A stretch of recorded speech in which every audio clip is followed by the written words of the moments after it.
kita kembali berjumpa di siaran Mutiara Iman Kristen di wilayah Nusa Tenggara Barat bersama dengan saya Carolina Obanawu selaku penyuluh agama Kristen di Kabupaten Sumbawa. Sebelum kita mendengarkan firman Tuhan, mari kita berdoa terlebih dahulu. Kita berdoa.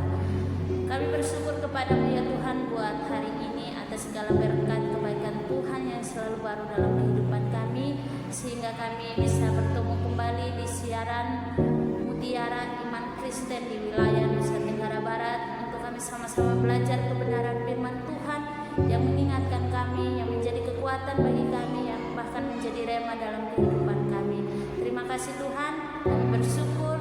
Hanya di dalam nama Tuhan Yesus Kristus kami berdoa. Haleluya. Amin. Puji nama Tuhan. Bapak Ibu yang dikasihi Tuhan, firman Tuhan yang kita baca bersama-sama pada hari ini terambil di Injil Matius pasal yang kelima ayat yang ke-13 sampai yang ke-16. Demikianlah firman Tuhan. Garam dunia dan terang dunia. Kamu adalah garam dunia. Jika garam itu menjadi tawar, dengan apakah ia diasinkan? Tidak ada lagi gunanya selain dibuang dan diinjak. Kamu adalah terang dunia. Kota yang terletak di atas gunung tidak mungkin tersembunyi. Lagi pula orang tidak menyalakan pelita lalu meletakkannya di bawah gantang, melainkan di atas kaki dian sehingga menerangi semua orang di dalam rumah itu. Demikianlah hendaknya terangmu bercahaya di depan orang, supaya mereka melihat perbuatanmu yang baik dan memuliakan Bapamu yang di surga. Bapak Ibu yang dikasihi Tuhan Yesus Kristus, Tuhan ingin kita menjadi orang Kristen yang menular, yaitu menularkan iman dan pola hidup yang positif, agar orang di sekitar kita juga percaya kepada Tuhan. Seperti yang kita sudah baca bersama di dalam Injil Matius pasal yang kelima ayat ke-13 sampai yang ke-16. Tuhan merindu agar kita menjadi orang Kristen yang berdampak dan berpengaruh. Saya yakin kita mempunyai potensi untuk mempengaruhi orang di sekitar kita, baik secara negatif maupun secara positif. Orang yang mempengaruhi secara positif seringkali disebut sang motivator, tetapi orang yang mempengaruhi secara negatif seringkali kita sebut provokator. Namun keduanya adalah jenis orang yang bisa mempengaruhi orang lain. Bapak Ibu yang dikasihi Tuhan Yesus Kristus, apa yang kita perlukan agar dapat memberi dampak positif bagi lingkungan kita atau di lingkungan dimanapun kita berada? Yang pertama, kita harus memiliki karakter yang baik.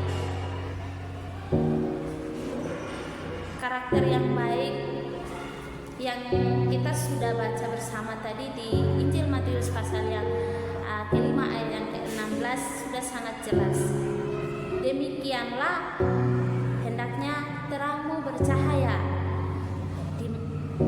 di depan orang, supaya mereka melihat perbuatanmu yang baik dan memuliakan Bapamu yang di surga. Ini yang Tuhan ingin, supaya kita memiliki karakter yang baik yang tampak dalam perbuatan baik kita sehari-hari, sehingga orang bisa mempercayai Yesus sebagai Tuhan. Bapak Ibu yang dikasihi Tuhan, di ayat yang ke-13 pun juga sudah sangat jelas mengenai bagaimana kehidupan kita sebagai orang percaya. Garam yang memberi cita rasa bagi lingkungan, harus garam yang berkualitas. Jika garam sudah menjadi tawar, tidak ada lagi gunanya selain diinjak dan dibuang orang. Jadi garam yang bermanfaat adalah garam yang bisa memberi rasa, contohnya pada semangkok sup. Jadi saya yakin dan percaya bagaimana caranya kita mempengaruhi orang lain harus dengan karakter yang baik. Bapak Ibu yang dikasihi Tuhan, dari karakter sikap kita, integritas itu sudah sangat penting di dalam kehidupan orang percaya.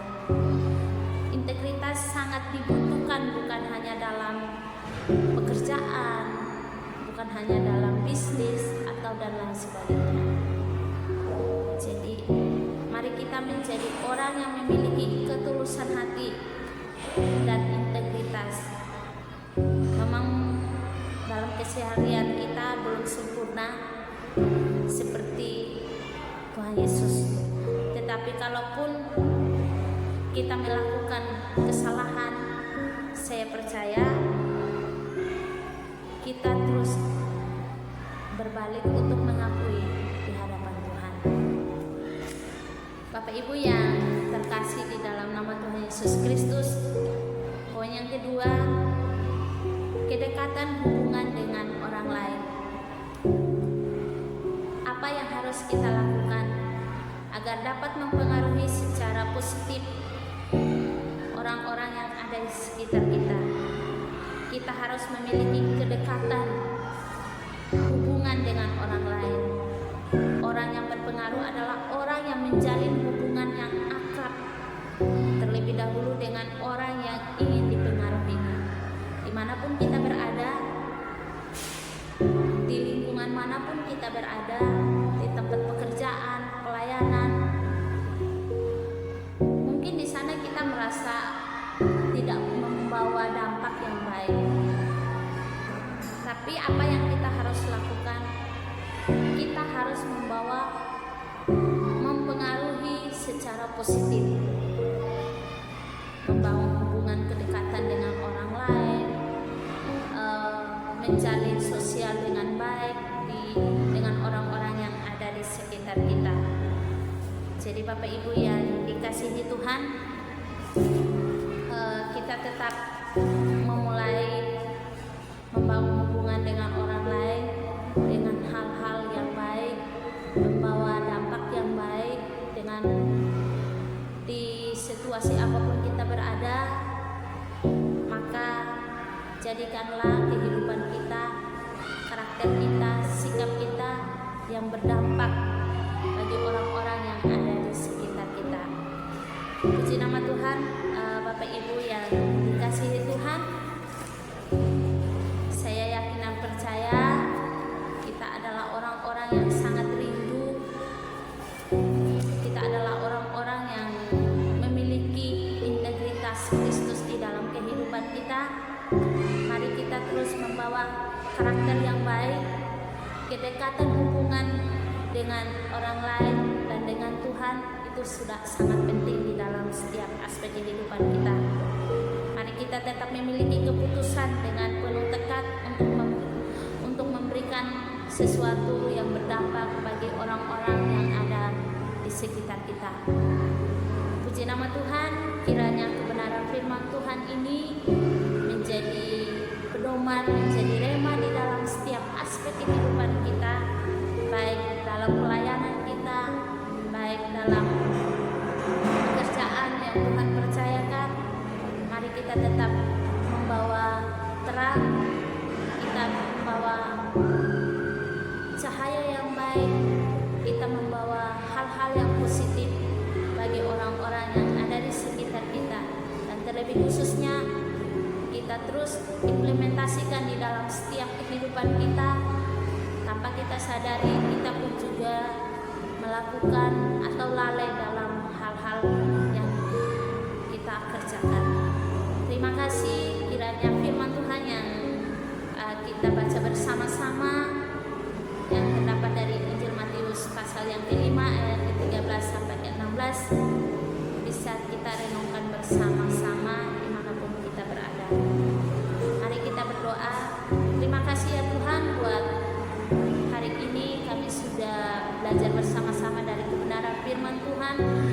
sudah mengingatkan kami untuk kami menjadi orang-orang yang membawa dampak positif bagi lingkungan, bagi masyarakat, bahkan bagi orang-orang yang ada di sekitar kami.